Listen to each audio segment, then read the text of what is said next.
Decisions about where to place the camera were important for ensuring that the action would be comprehensible to the viewer. The edges of the image created a frame around the events depicted. Objects or figures in the center tended to be more noticeable.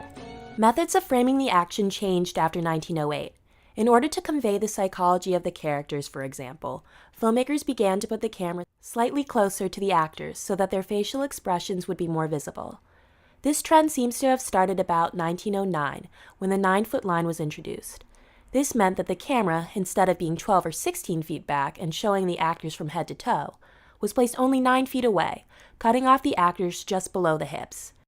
Some reviewers complained that this looked unnatural and inartistic, but others praised the acting in films by Vitagraph, which pioneered this technique.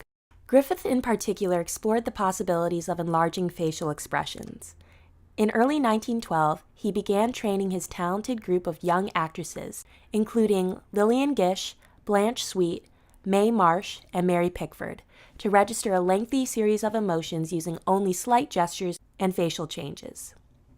An early result of these experiments was The Painted Lady in 1912, a tragic story of a demure young woman who is courted by a man who turns out to be a thief. After she shoots him during a robbery attempt, she goes mad and relives their romance and fantasy. Throughout much of The Painted Lady, Griffith places the camera relatively close to the heroine, framing her from the waist up so her slightest expressions and movements are visible.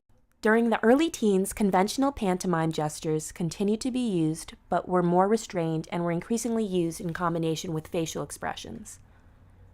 Another technique of framing that changed during this period was the use of high and low camera angles. In early fiction films, the camera usually viewed the action at a level angle, about chest or waist high.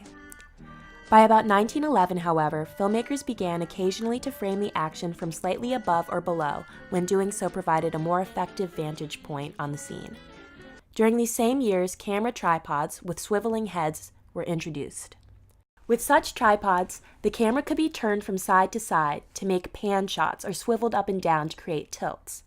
Tilts and pans were often used to make slight adjustments or reframings when the figures moved about. This ability to keep the action centered also enhanced the comprehensibility of scenes.